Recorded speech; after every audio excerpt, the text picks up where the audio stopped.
The principal of Albert Academy now. Yes, Abraham Sellu. He was appointed principal in 1985 to succeed Mr. Max Baylor, who was serving was principal of the schools whilst you were working there. Those were big shoes to fill. Yes. Oh, yes. But one of the things I said in my introductory remarks when I took up office that he wears size 10, I wear only size 7, and I can't attempt any time to filling all the gap. The school has grown tremendously from about 800, 1,000 to present 1,800 this year, more so because of the introduction of the new system, which made it mandatory for me to admit over 400 children into Form 1. Our problem has been that whereas the student population has grown, the infrastructure remains almost the same as you left it. Yeah. Okay, one would say that's okay. What about maintenance? School fees have always been very low. Until the beginning of this term, school fees were just 1,500 leones per term. Per term. And you convert that to dollars and you know it is patterns to do all the maintenance. And when you find out that government gives us only about 2 leones per child per year as development. That's all? Yes. Wow. Then you begin to see that it's so difficult to maintain. Wow. Representations have been made since the new government came into power, and changes have started to be implemented. For example, the school fees have been raised from 1,500 to 3,000 per term. But again, we have no control over the materials we use in school. Yeah. Chalk has gone up from 1,000 to about 3,000 per box, and so also have other materials been increased because people have learned that school fees have been raised. You were teaching us they're still there. Oh, I saw that. Chairs I sat on. Yeah, they're still there. They're still there, and we have nailed them and nailed them and nailed them until we can. Also, you're in the shop. A lot of that equipment was there when I was there. That's right. That's one of the other things I took up with our proprietors. I want to make that again viable so that we can even add a production unit to it, so that if we cannot get money from government, we can at least produce things for ourselves and for other schools, like things like desks and chairs. Yes. He's as old as the equipment. Yeah, that's right. Yes, and again, you see, the point is, if you employ anybody from outside, he expects to be paid so much. Sure. And since government does not pay workers other than teachers in the school, then you find it difficult to employ because you are using the school fees not only to pay the laborers, buy materials for the school, but also to pay the non-teaching staff, and they are unionized. Yeah. And you better pay them what the union says you must. So these are all some of the.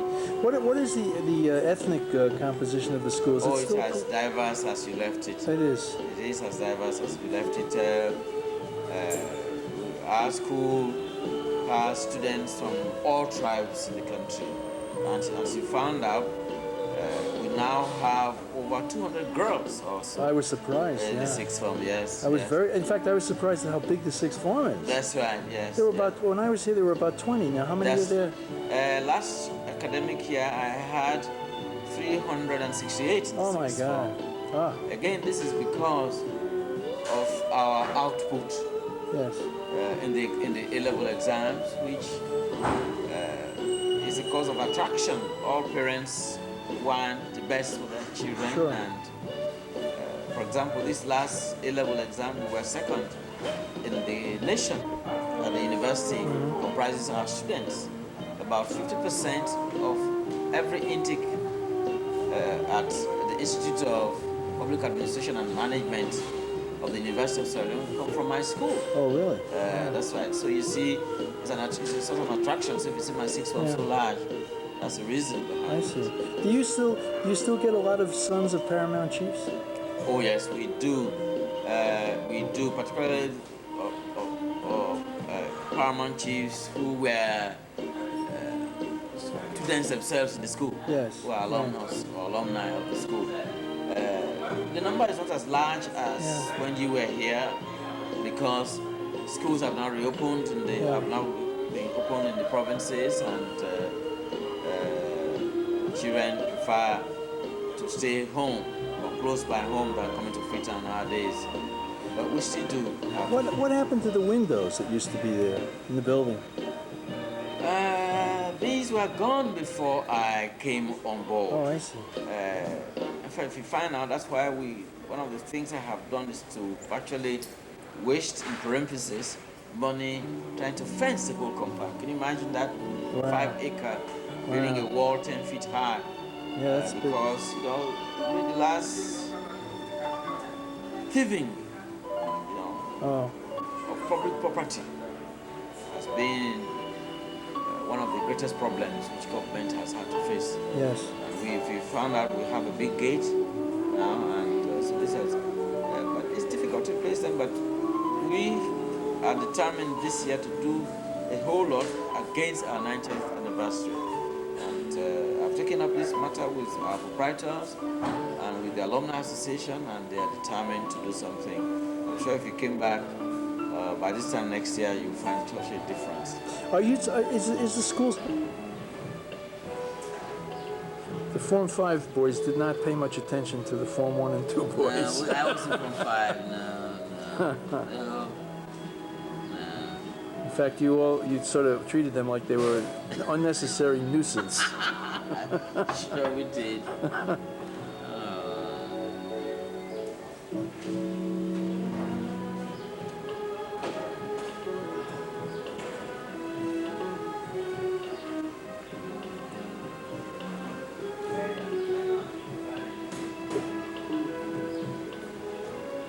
I know, particularly this set, but they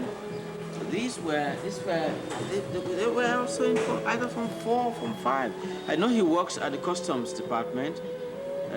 This one. I know that these two came from Kono. In fact, this 1, 2, 3. I don't remember the names very well. In fact, he has a daughter in Form 6. What's his name now? He works at the customs department. Oh my God, his name escapes me. This is Kamarake. Okay, this is Kamarake. Yes. Oh my God. Everybody knows Momoji. Oh yes. Yes. Oh my God. These are memorable pictures.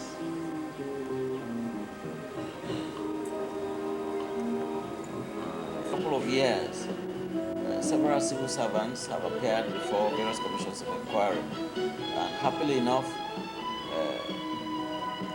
we are past students, and there are several of them in the civil service. None of them has ever appeared before any commission of inquiry investigating his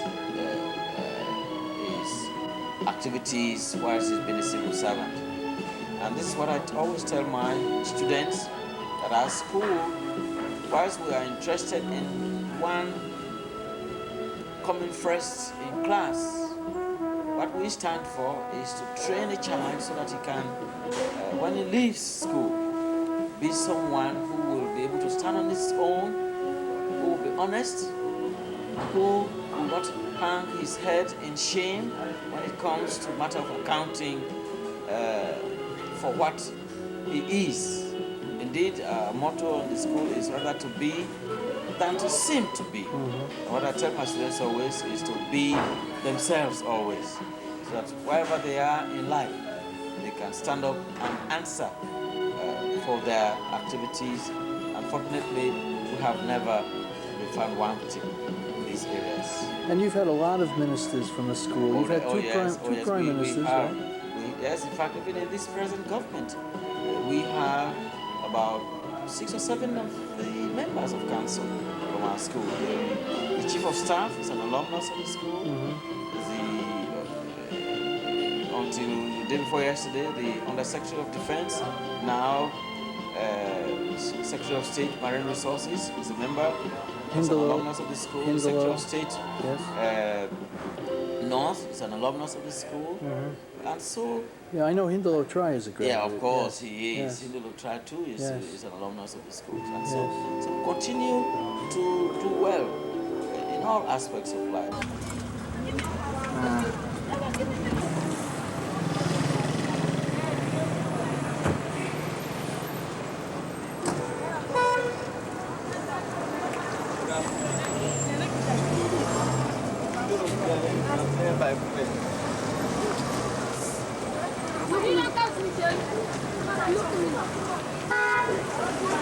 Look me.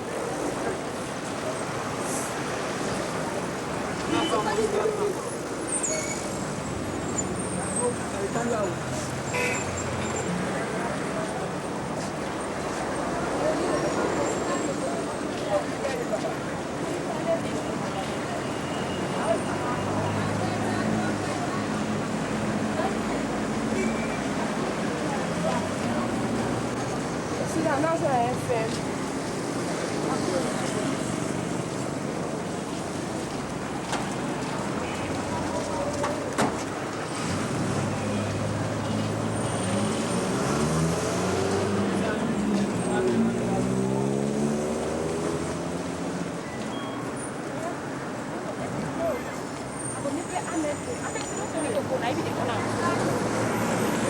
In the museum, created this image of my brother with this hat. You know, it says that's a crumple hat. Yeah. You know, and you know, it was something we actually published in our paper in some review, art review.